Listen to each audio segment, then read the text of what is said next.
Ladies, gentlemen, Marks and Marquettes, welcome to the Throwing the Book Wrestling Podcast, the show where, oh god, it's still so awkward just talking to a microphone on your own.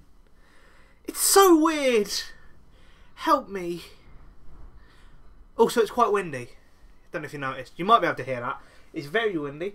It's going to probably, you'll hear the trees screaming for their lives, and, because of the draft, my front door could slam wide open at any minute, so that'll be fun. So, this week, before we get into the main bit of the booking thing, we have to do our token, what should we do to talk about Raw and SmackDown? Because I've been thinking about this for an amount of time. I won't reveal how much, but it's an amount. And I thought, wouldn't it be great, instead of trying to come up with like a haiku like I did last week, if I could document my live reactions to the show in some way. And then I realised, wait, there's a Twitter account, isn't there? Why don't we just use that? So, from next week, we might actually start with Fastlane. I'm going to be doing live tweets of reactions from the show on the Throwing the Book Twitter page, which will be linked down below. However, I don't really fancy staying up all of that time. I'll be honest, a lot of the time I don't actually watch the TV. I look up what happened and clips on WWE's YouTube, which is a shame because I like wrestling. I really should watch it fully. So, I would say, it's not set in stone just yet, but I'd say I will essentially be watching it almost as a rerun.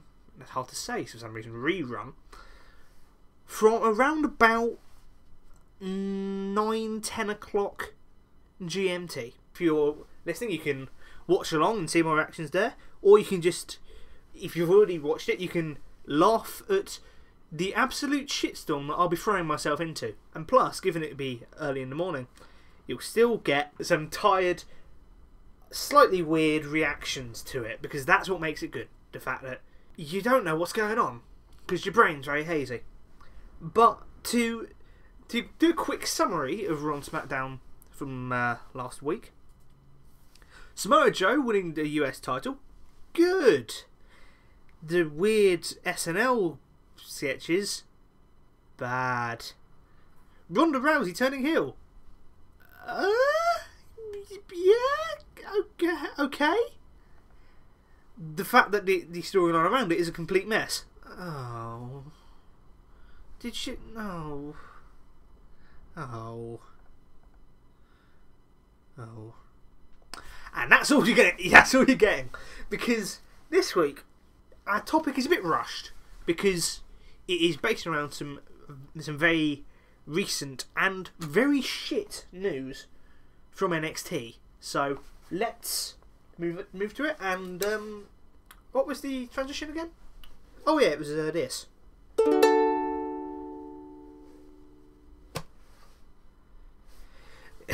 Why do I do that? Anyway, so, for those who have not heard, unfortunately, everybody's most and least favourite NXT champion, Tomasso Ciampa, has got to have neck surgery, which is a absolutely shit load of circumstances for everybody involved.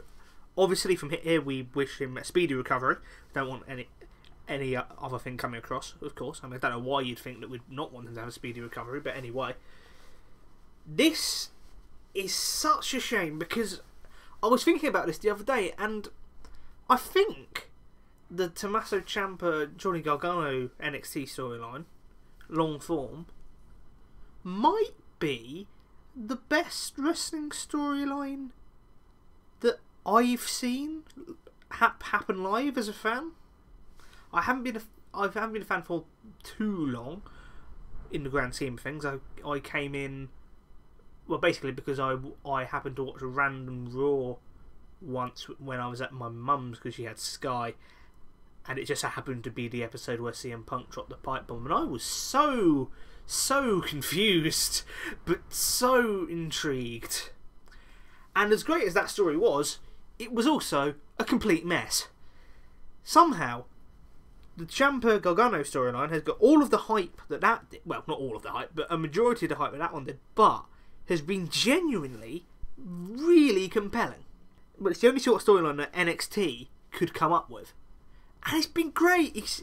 You've seen Gargano try and fight like out of the sadness when at the start of the feud. Then he had him. You think he's beaten Ciampa, beaten that ghost, but then he can't, and he descends and eventually turns heel, and it's so good. It's so good. Now we've hit another roadblock, and it's such a shame. Admittedly, we have already had one roadblock with the I think it was a knee injury. Oh yeah, it was a knee injury, hence the knee brace. Genius. That Ciampa had originally. But I think that added to the storyline. Stuff like when Gargano was facing Almas, not for the title, but originally, and Vega throws the DIY shirt into the ring to distract him. That's good stuff. It's a good kind of visual metaphor to say that he wasn't over it, for lack of a better word. But this time, it really has kind of swept the legs out, because they've already done a load of NXT tapings, and they already know pretty much what they're going to do for the TakeOver card. But now, the main match is gone, and I would hate to be the NXT booking team right now. Did that stop me from making a fantasy booking thing around it? No. So what we're going to do is we are going to go through what NXT should do, just maybe what this storyline, and also just generally to deal with the fact that their big champion has gone, and hopefully we're going to be able to make it all fit, because there is the worry where if done incorrectly, it would be massively obvious that it wasn't the plan. A good storyline that's been fixed last minute makes you think that it was the original plan. Think the Daniel Bryan WrestleMania 30 storyline, where it just seemed so perfectly like, oh, of course they were going to do this, when they clearly weren't. Admittedly, that's a very different circumstance, but you catch my drift. So yes, what are NXT going to do? How should they do it? And also, just to make it that little bit harder, I haven't really got any notes prepared, because, I mean, the actual booking team have probably been hit with this out of left field. So, why shouldn't I? Why shouldn't I put myself at a disadvantage? Those are famous last words. Anyway, without further ado, on to the actual booking. This might be the quickest I've actually got to this point. It probably will be a bit of a rushed episode, to be honest, but you know, this situation incurs. Now, for sake of simplicity, the date range for Ciampa coming back was between 6 and 14 months. It was a big neck injury, so I think it's spinal stenosis, which is no joke, and you probably shouldn't rush back from that. That is a genuine career ender. If you don't know, look it up. It's what ended Edge's career. It's hard to say, but I don't think I could actually book 14 months worth of TV before Ciampa comes back. I don't think I'd be able to manage that. I mean, I could try, but it would. It would just go into weird places. So I'm going to be the optimist, and I'm going to assume that he's out for 6 months, and he comes back, and, well, you will see. Now, also, just quickly, if you haven't left already, then do realise that this episode is going to be talking about spoilers from NXT tapings. You can't really get around it. I have to do what the actual NXT team are doing, so even though they've got all these plans, they've got to change it. So I'm going to give you a bit of a warning, and once you do, I will talk about what they set up. Okay, 3, 2, 1, So basically, they had set up doing Ciampa versus Gargano again at New York, and also other feuds that were sort of set up. You had, I think it's Velveteen Dream versus Matt Riddle for the North American title. So those people are busy, and you've got, I think it was Black and Ricochet versus the Forgotten Sons as the final of the Dusty Rhodes Tag Team Classic. There might be a actual tag team title match. I don't know. We know already that Pete Dunne is going to face Walter for the UK Championship. He's a championship. Don't know what that is. And sort of, this is from an NXT show that has already happened and already aired. They might be doing a Keith Lee versus Dijakovic. Dominic. Is it Dominic Dijakovic? The name's weird. I want to say Donovan, because he was Donovan Dijak, so names are hard. Anyway, now that one is not confirmed, we don't know. So, what do we do? Well, after all of these episodes have aired, in the next couple of, because I don't think it goes all the way to the takeover. I don't know how many episodes have been recorded. If it does, then that is a truly shite situation.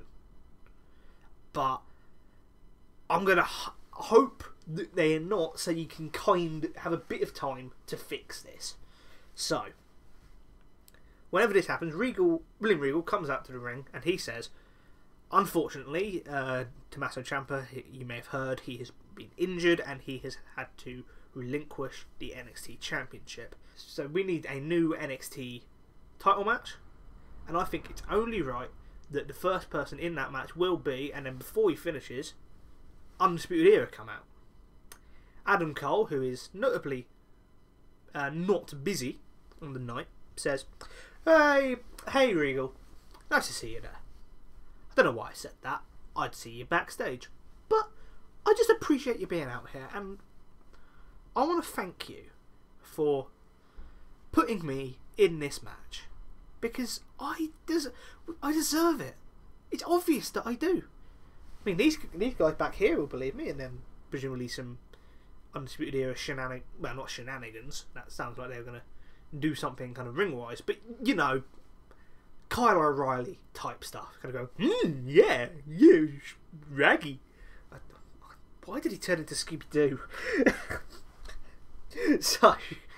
So Regal says, oh, Adam, I wasn't actually referring to you, but I do realise that you are very good, very capable competitor. You were the first North American champion, and admittedly, you are a big enough star to be headlining this show. So, I think that I did have a choice of who was going to face the man I was originally referring to. But you know what? I think you're the right man for the job. Thank you, Regal. Oh, I always knew you had it in you. So then Regal says, okay, anyway, right, before we get into an actual chat, I think I'm going to bring out the actual man who I was referring to, who deserves to also be in this match. Jonny Gargano. His music starts, but there's no Johnny to be seen. Johnny he's nowhere. I like to think there's a moment where the music plays and then suddenly one of the cameramen is a bit confused. He runs back to see if is he in the back, but he isn't. Nobody knows where Johnny is. Everybody thought he was here. So Cole says, "Oh, that's a shame. I wanted to talk to Johnny, but I suppose though, if he's just not showing when you're putting him in a title match, I think he's unreliable. I don't think you can trust him. I feel like you shouldn't put him in this match." And Regal says, as much as I hate to admit it, you might have a point on that one.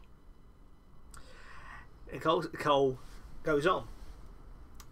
Well, if Jonny isn't here, and I am the only other star who's involved, who's worthy of being in the NXT title match, why don't we cut to the chase and just give me the belt? I think that's fair. Do you think, guys? Do you think that's fair? It looks like, oh yeah, that's fair. And Bobby Fish is like, definitely fair. And Kyle O'Reilly's like, yeah. I like to think that Kyle O'Reilly kind of drifted off a little bit. I don't know why. I mean, Kyle O'Reilly isn't an idiot. He's just funny. I don't know if this would be the right place for him to do it, but we're going with it anyway.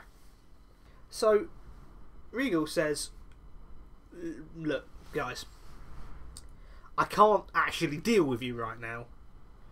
I'm going to go, why don't you, and because you're being a bit irritating, why don't you have a match with, I don't know, European Union, let's say. They'd probably be free. So, later on, either on the episode or the taping, they fake Undisputed Era, probably O'Reilly and Fish, beat European Union. And then, later on in tapings, Regal, he comes out and he says, look, guys, Adam, I have no choice. Got the belt here. Come out. Adam comes out and he is like a Cheshire cat. He is smiling ear to ear. He is like, yeah, this has gone so well. I thought it was going to be really difficult. And now I'm just in my hand. It's going to be in my hands. It's great. In fact, Cole actually makes the choice to not bring out the rest of the Undisputed Era because he sees it as his moment, right? It's going to be important. And I would say that Cole would actually be so smug that he isn't actually saying anything on the mic. And he's just kind of like going, yes, this is me. Finally, I'm here. And he goes, reach for the belt. And Regal says, what are you doing? No, Adam, you've misunderstood. I wasn't bringing you out here to give you the title. I was here to show you your new opponent. Out comes, names are hard, Dominik Dijakovic. There you go. It's a stupid name. But he's a good wrestler. And now you might be thinking, oh, I thought you said that there's going to be this Keith Lee versus Dijakovic. I'm going to call him Dijak. I just want to call him Donovan Dijak. I know I shouldn't, but I'm just going to call him Dijak, right? Anyway, so I thought you said they were going to have a Dijak versus Keith Lee match at the TakeOver. He's not confirmed, and I think it would probably be best to actually save that match for a bit later down the line. Because right now, they're obviously quite big stars, but they're not as established in NXT as they could be. So we save that match, but down the line, perhaps with a few more stakes on the line. And so the match is set. Adam Cole, Donovan Dijak, vacant NXT title on the line. Now, before I continue, you know what you're thinking? Well, hang on, there's one quite big elephant in the room that you just left out there. You just haven't let Jonny show up. Why the hell's that? Well, the reason is that with Ciampa's injury, obviously, it leaves the feud in a bit of a not a bad place. I don't think it's possible for their feud to go to a bad place. But it's kind of an awkward place to stop because the taping had built to Gargano turning on Ciampa because they were DOI and finally seeing the light once again. But now what do you do? Because he's just said that is a big moment for Jonny. And you could put him straight in the NXT title feud, but I don't think it really works because it looks, obviously it's not what happened, but then it looks like, it almost looks like Jonny has injured Tomasso. So I mean, again, he hasn't. He didn't cause it. But the last thing we sort of, well, we will see of that feud for the time being was Johnny doing a flip reversal on the old ram into the Tron, and kind of say, look, sod off, I am going to take your title. So, although he would have momentum, he wouldn't quite have it in the right way, almost. So what we're going to do is we're going to actually put him aside for a sec, for the time being, because when he's gone, people will miss him more, for a start, and also, we can kind of let things breathe, basically, because ultimately, if Gargano was in this match, he would probably win. The storyline dictates it. But I don't think we should do that just yet. And stick with me here. So, anyway, we're at NXT TakeOver New York. And it's the main event, I assume. It's Cole versus Dijak for the vacant NXT title. And, well, I'm not massive for saying how a match would go, but I like to think it would be a good match. It'd be the sheer strength and agility of Dijak, and then basically Adam Cole's facial reactions, which would be amazing. But eventually, through some conniving and some Undisputed Era shenanigans, some actual shenanigans, not fake shenanigans, Adam Cole pins Dijak. He is the new NXT champion. Dijak put on a hell of a showing, but couldn't quite outmaneuver basically 4 men. And Adam Cole is the NXT champion. Doesn't that sound like a nice little scenario to find yourself in? Also, if you want, this is personal taste, there is obviously the Undisputed Era say they will hold all the gold. It isn't necessary to this process, but if you want that to happen, imagine it in your head. Maybe they take the titles back from I forgot who they were then, the War Raiders. I'm just awful at speaking. So we move on to the next set of tapings, and the first thing that happens is Regal comes out and he says, those of you who are watching the TV for the last couple of weeks, you'll know that we didn't really know where Jonny Gargano had gone. We thought that he might have been staying home. He might have been, I don't know, tired. He might have missed his flight. I don't know. None of us knew. We just had to speculate. But it turns out, unbeknownst to us, that Jonny Gargano was attacked. Quite frankly, it is unacceptable. And then again, before he finishes, Undisputed Era come out. Cole's on the mic again with his big belt, and he says, "Whoa, whoa, whoa, whoa, whoa, Regal! I'm going to stop you right there, because I already know what's going to happen. We've literally done this before. Because I know you think it was us, which is just so unfair. We're just 4 guys. We're nice guys. We wouldn't do that. But last time, you would not shut up about us. You were convinced that we attacked Aleister Black. And now, through, quite frankly, some poor protection of your staff, now Jonny Gargano's been attacked, and I know, and the look in your eyes, you're just begging to accuse us. So I'm out here right now just to make things clear, so we don't have to go through this again. I did do it. Of course I did it. What do you think? If you actually thought it was anybody else? Oh dear. You wanna know why? It's because of this. Point to the title. Actually, on that note, Ronda, hold up the title! Sorry, I couldn't help myself. This title is all that matters. None of what you say or anybody here says matters. All that matters is that I am holding this. And now I am. There is nothing that you can do about it. You dig? Regal is probably stunned by the frank bit of honesty. I nearly said orangey. Nice bit of honesty. And Regal is, well, fuming, basically. And you can tell that he is about to absolutely, well, he's going to fire them, basically. He doesn't care anymore because, as Cole said, this looks so bad on Regal's reputation.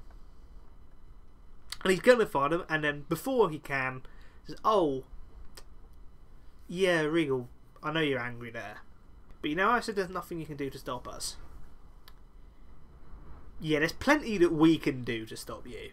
All four of them absolutely beat the living piss out of William Regal. Big old heat. Because he haven't actually done that in NXT yet. Because Regal is a loved figure in NXT, but we haven't had that sort of heat. And really, I'd say Cole needs it. Because he's brilliantly smug and everything else about Adam Cole's character is great, but the only thing that indicates that he's really a heel is the fact that he teams with heels. That's the only thing. He could be a babyface, but he's not going to be for this. So we need something for him to do to properly get some heat on him. This is it. Now you may also notice that, yes, I did use another who attacked blank into this storyline, but we're resolving it quickly, and it makes sense, because of course Cole would want to beat up Gargano. Gargano is clearly the biggest threat, and he knew that he could just, with a couple of words and a bit of power play, could get himself in a title match, so of course he's going to do it. There's going to be no remorse from him either, because it just makes logical sense. Now, another thing you may have noticed earlier in the booking is the fact that a lot of people have been saying that maybe they should do an NXT tournament to crown the new champion.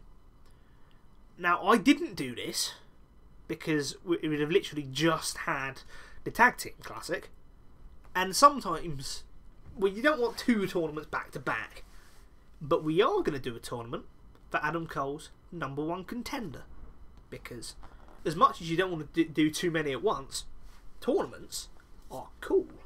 So, you've got 8 people, and also I'd say that one of the themes of this is giving the slightly newer people a chance. There's a lot of relatively new faces to NXT in this bracket. I did write down a bracket because I wouldn't really be able to remember it otherwise. This is one of the few things that I have written down. But anyway, so the bracket looks like this. On one side, you've got Donovan Dijak versus Kushida. Because let's be honest, Kushida's probably going to be the winner in the new signee in the crowd sweepstakes for TakeOver New York. We've got Pete Dunne versus Roderick Strong. We put Roderick Strong in the tournament. Adam Cole wants his guy there, and conveniently it gives Pete Dunne the chance to properly lamp him for the moment at TakeOver New Orleans, and you forgot which one it was, for stabbing him in the back. And on the other side of the bracket, we have Humberto Carrillo versus Keith Lee, and Velveteen Dream, who's probably lost his North American title to Matt Riddle, versus Walter. That last match, I would really want to see. And the brackets goes like this. Kushida surprises Dijak and picks up the win. Big run for Kushida, newly coming in. Pete Dunne just fucks Strong up, and he said but there isn't a but, he just wins. Carrillo and Keith Lee would probably have a nice sort of high-flying sort of, hey, I'm going to do this flip. Well, I'm also going to do this flip, and I'm going to do it when I'm about 3 times the size of you. That was my attempt at a Keith Lee voice, I'm sorry. And then Keith Lee comes out on top on that one. And in Velveteen Dream against Walter, probably a long match, I'd say. And Dream just can't quite, well, not keep up, but he just gets chopped to death by Walter. Walter goes through to the next round. He's probably the UK champion as well, by the way. Semi-finals. Kushida tries his best, but Pete Dunne just manages to pick up the win. And after a heavy-hitting match, which I really want to see, Keith Lee manages to get through Walter. So we've got the final of the tournament, Pete Dunne versus Keith Lee, and Keith Lee picks up the win. Again, another hard-hitting match, but Keith Lee manages to get it. So the feud we're going into with San Jose, it's in San Jose, takeover, is Adam Cole versus Keith Lee. And I can imagine this going a bit like sort of an updated kind of Dusty Rhodes versus Ric Flair and the Horsemen sort of deal. I feel like it's got that sort of vibe to it, because Keith Lee, obviously, he is limitless. We need to bask in his glory. I really need to stop doing the Keith Lee voice, but it's so fun, even though it's probably so bad. But he is also, he has got the sort of, he's just a common man charm to him. Kind of similar to Kevin Owens in that sense. And Cole is smug, probably slightly stuck up, and he's got his mates around him that stop him from losing. I think it's a natural feud there. And it's also good to get Keith Lee a nice little push into the title picture. Notice how we've pushed both Dijak and Lee into the title picture, so when they eventually have that match, which will be amazing, it feels like a lot bigger deal. Because you can't just focus on how to get Ciampa back into this storyline. You've got to build people up, right? And this is what we're doing to do it. So San Jose comes around. Keith Lee probably put in a brilliant performance, because he's so good. He's so good. But again, thanks to some shenanigans from the Undisputed Era, Adam Cole just manages to escape with his title. And he's standing on top of the ramp and he's like, "Yeah, I'm the champion," or something slightly more inspired than that. And then from behind them, a man walks out. He's in a hood. Cole turns around. He's naturally quite surprised. I quite like the idea of him doing. How do I describe this? It's like when Triple H had that feud with Sting, and then the Sting, I don't know if you even was the real Sting, turns up behind him and he's so surprised he just falls on the floor. So basically, Cole's on the floor, hood comes up, it's Gargano. Gargano's back to take his title, and oh boy, that's gonna be a good match, isn't it? I'd say Cole versus Gargano is the one big match from NXT that we haven't seen yet. So, for the only positive of Ciampa getting injured is the fact that we will now have time for this match to happen. You may also notice that Gargano hasn't gone up to the main roster, because no, he shouldn't have gone up when he did. He definitely shouldn't have been teaming with Ciampa as baby faces. I don't know if that came off, but that was meant to be a face palm. I'll do it again. Hang on. And this is going to be a bit of strategy to keep all the eyes on NXT, is that a lot of the stars that could go up, like Gargano, like Cole, like going into the women's division, like Shayna and Horsewoman, and Kairi Sane, they don't go up. Because, god damn it, they found themselves in a bit of a shit situation. They kind of need them. Perfectly fine also keeping the Horsewoman in NXT, because if Ronda's leaving after 35, or at least taking a break, I imagine she will come back, but if she's taking a prolonged break, then we don't really need them up straight away. The logical conclusion to the Ronda, Becky and Charlotte thing was it descending into Horsewoman versus Horsewoman, but now that Ronda's not going to be there, we can keep the other MMA Horsewomen in NXT, develop them actually more, like a developmental, and then suddenly, when Ronda comes back, it's a lot more of an attractive price, because all of them will be better at it now than they would be then. This is a tangent. I don't know what happened. So we've got Cole versus Gargano, takeover Toronto. I think quite fitting that it's in Toronto because of the absolute show-stopping performance that Gargano put in with Ciampa against the Revival at Toronto. I think that's quite a nice little bit of symmetry. Well, not symmetry, but a nice little callback. And finally, from all of the talk of, and I imagine that the Undisputed Era from the feud would be going, oh look, it's Johnny, I can't win the big one.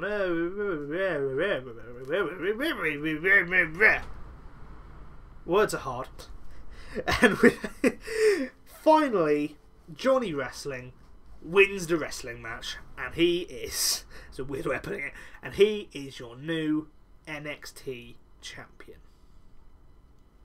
And that's great, but clearly you're probably thinking, oh right, you've set up Gargano here for Ciampa to come back. And the answer to that is yes. Yes, I have.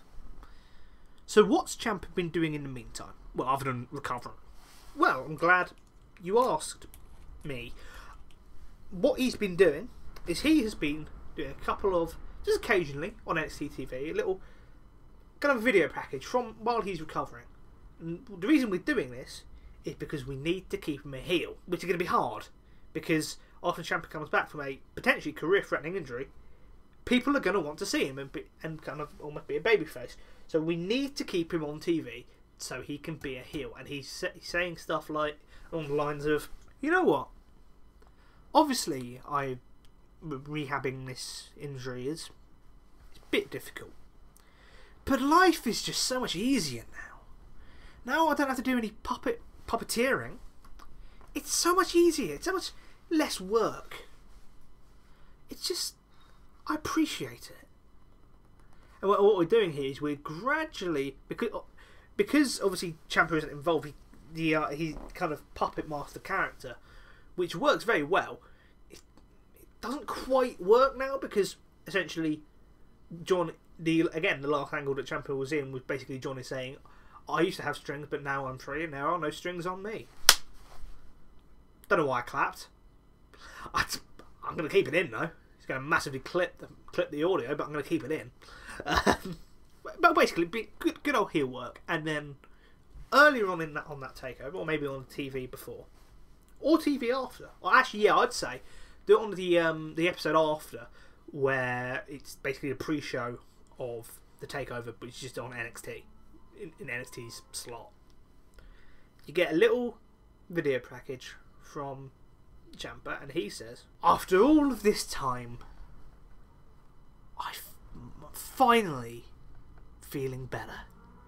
It's so nice, and thank you to the NXT higher ups because they are going to let me come on to NXT TV in a couple of weeks because I want to thank someone who, in this tough time, was always there for me. Someone who would never leave my side. And I just want to thank them. And I hope that the crowd can appreciate that. You big idiots." Or something more profound. So, finally, Ciampa is coming back. And he comes out. Probably a big reaction, because it probably still would be a big reaction. And I would say that what we do is he's not well, I'd say he'd probably be still in the neck brace, maybe. I don't know. I mean, I don't know what his situation is, but maybe say it out. And he says, "There is somebody who has helped me so much through this time, but they're not here right now. They're going to come out a bit later on. So, if you don't mind, I've got a nice little seat there at the front, and I'm just going to sit down here, and I'm going to watch the show." And the reason behind this is because on this show, it's being main evented by Jonny Gargano. And he comes out, and then Ciampa, he's kind of standing up for him, he's clapping, he's like, "Yeah, well done." And Johnny's confused, but he's like, "Oh, maybe my friend's actually sane again." Okay, he kind of gives him a little, maybe a bit of a hug on the way down to the ring. Maybe, I don't know, but anyway, that's not vital. So he comes down, and Johnny, because he's a fighting champion, he's defending the title against let's say against Kushida, because he's been surprisingly in this booking, but I feel like that'd be a very good match as a kind of headline into a taping. And then the match happens, and it's all great, and it looks very even, but it looks like Jonny is gonna have the match. And then suddenly, a rucksack has been thrown into the ring. So, what's that? I've never seen this before. And Jonny goes to look what's in the bag, because I mean, it could be anything. And then Kushida tries to roll him up. He gets a big near old 2 count, and then Gargano counters it into the Gargano escape. And Kushida is struggling and struggling and struggling. And then hopefully also right, okay. The way that this has turned out, it basically, if you haven't been able to tell, Ciampa's thrown the bag into the ring. The fans have probably realised, but Jonny didn't, because he's busy wrestling. And then essentially, while he's in the Gargano escape, he is facing away from where Ciampa is. Ciampa hops over the barrier and kicks him right in the head, beats him up, does the what is it called? Fairy tale ending? I don't know why I forgot what his finish is called. Does that, and then Ciampa picks up the bag. But I like to think that Gargano's had to kind of roll out the ring. The timekeeper's giving him his belt, because obviously it'd be DQ loss, but he'd still have a title. He'd be holding on to it. And Ciampa opens the bag. Inside it, it's Goldie. Unbeknownst to everybody else, Ciampa has still got Goldie, because of course he would. Of course he would. This makes sense. That's what his character would do. And obviously that's who he was referring to, the person who helped him out for all of his time recovering. Because, you expect it to be Jonny, and then it's not. Anyway, so from that moment, the match is set. Champion Jonny Gargano versus Tomasso Ciampa, unifying the belts at TakeOver Chicago, which I believe is the one at Survivor Series weekend. Now, I think the build would probably be similar to the build to the first Ciampa Gargano match, because Ciampa can't really compete too much anyway. So it's going to work a bit similar, where Jonny's having matches, he's being a fighting champion, and Ciampa's just looking on. And you can see he really wants to fuck Jonny up and put him in rear mirrors for good. And well, basically, at this point, they've both got the same goal. They've both come so far in their career that they know that this is going to hold them. Essentially, it's almost holding them back now from doing bigger and better things. It's the one thing which has been hanging over both of their heads, and it's all going to culminate, I think, rather fittingly, in Chicago. The same Chicago where the split originally happened.